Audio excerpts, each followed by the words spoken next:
Oi, gente, boa noite, tudo bem? Espero que estejam todas e todos bem. A gente vai seguir, dando continuidade ao nosso calendário acadêmico, ao nosso conteúdo, da forma como a gente consegue nesse momento, esse momento em que a diminuição do convívio social, tanto quanto possível, é tão importante para a gente estabilizar essa questão do coronavírus aqui no nosso país e no mundo todo, e para que a gente possa, o quanto antes, voltar às nossas atividades normalmente, retomar, tudo da forma como a gente fazia antes disso tudo acontecer e nos causar tanta apreensão, tanta angústia. Então, seguindo aqui, na aula passada, a gente começou a estudar o direito real de usufruto, o nosso segundo direito real de gozo ou fruição. Mas nós vimos que no usufruto a gente tem o desdobramento dos atributos da propriedade nas mãos de duas pessoas diferentes, do usufrutuário e o proprietário. Nas mãos do usufrutuário ficam os atributos de usar e gozar da coisa. Já ao proprietário, desnudado dos atributos de usar e gozar, restam o direito de reaver a coisa do poder de quem quer que injustamente a possua ou detenha, e o direito também de dispor dessa coisa, porque nós já vimos que é possível uma coisa sobre a qual recai um usufruto, ser alienada, embora, em razão da ambulatoriedade dos direitos reais, esse usufruto, esse direito real, acompanhe essa coisa, uma vez que, sendo constituído devidamente, ele adere à coisa. No proprietário, ele tem também o direito à substância da coisa, que, como nós vimos, tem que ser preservada enquanto vigente o usufruto. Por quê? Porque o proprietário tem a expectativa de fim do usufruto ter a propriedade plena desse bem. Claro que com a ressalva da sua substância, como eu já venho reiterando desde a aula passada. Do ponto de vista, então, estrutural, a gente tem a perfeita divisão dos atributos da propriedade entre no proprietário e usufrutuário. Nós vimos que, conforme o STJ, o usufrutuário tem legitimidade também para propor ação petitória, para resguardar, para proteger o seu usufruto vitalício. Vimos as características do nosso usufruto, o objeto desse usufruto, um objeto bem amplo, como nós estudamos, e as classificações do usufruto, além da diferença de usufruto para fideicomisso, de usufruto para enfiteuse, de usufruto para locação. Seguindo adiante, portanto, hoje a gente entra no estudo dos direitos do usufrutuário. Os direitos do usufrutuário estão lá do 1394 em diante. O 1394 diz: o usufrutuário tem direito à posse, uso, administração e percepção dos frutos. Ora, se o usufrutuário vai ter o direito de usar e gozar dessa coisa, obviamente o uso, a administração e a percepção dos frutos serão sim direitos dele também.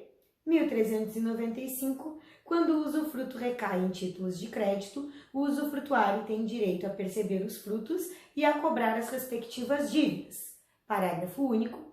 Cobradas as dívidas, o usufrutuário aplicará de imediato a importância em títulos da mesma natureza ou em títulos de dívida pública federal com cláusula de atualização monetária segundo índices oficiais regularmente estabelecidos.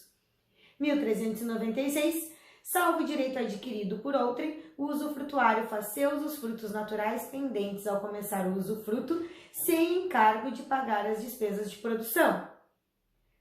Parágrafo único. Os frutos naturais pendentes ao tempo em que cessa o usufruto pertencem ao dono, ao proprietário, também sem compensação de despesas. 1397. As crias dos animais pertencem ao usufrutuário, deduzidas quantas bastem para inteirar as cabeças de gado existentes ao começar o usufruto. Aqui é naqueles casos de usufruto impróprio ou quase usufruto que a gente estudou na aula passada, E a gente vai estudar um pouquinho mais a fundo mais adiante essa questão. 1398, os frutos civis vencidos na data inicial do usufruto pertencem ao proprietário.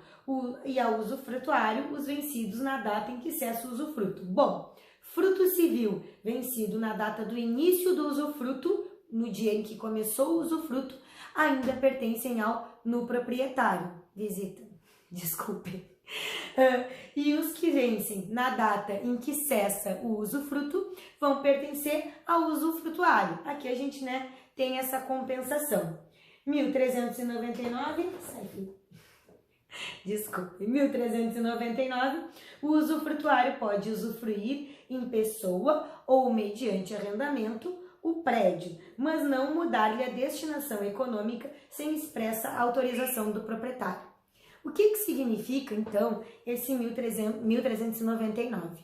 O usufrutuário, tendo em suas mãos os atributos de usar e gozar do bem, ele pode alugar a coisa sobre a qual recai o usufruto em seu favor? Pode, né? Isso está dentro de gozar, de fruir. A quem vão caber, quem vai receber o valor desse aluguel, desses aluguéis? O usufrutuário, afinal de contas, ele tem direito de retirar a utilidade dessa coisa. Contudo, ele não pode mudar a destinação econômica desse bem sem expressa autorização do nuproprietário, certo? Pode alugar? Pode. Mudar a destinação econômica? Não, a não ser que o nuproprietário expressamente autorize. Vistos, então, os direitos que cabem ao usufrutuário, a gente tem que estudar os deveres do usufruto. E aí a gente tem obrigações anteriores ao usufruto, simultâneas e posteriores. E a gente vai dividir o nosso estudo, então, em 3 partes. As primeiras obrigações do usufrutuário que a gente tem que estudar são as obrigações anteriores ao usufruto, as obrigações que antecedem esse usufruto.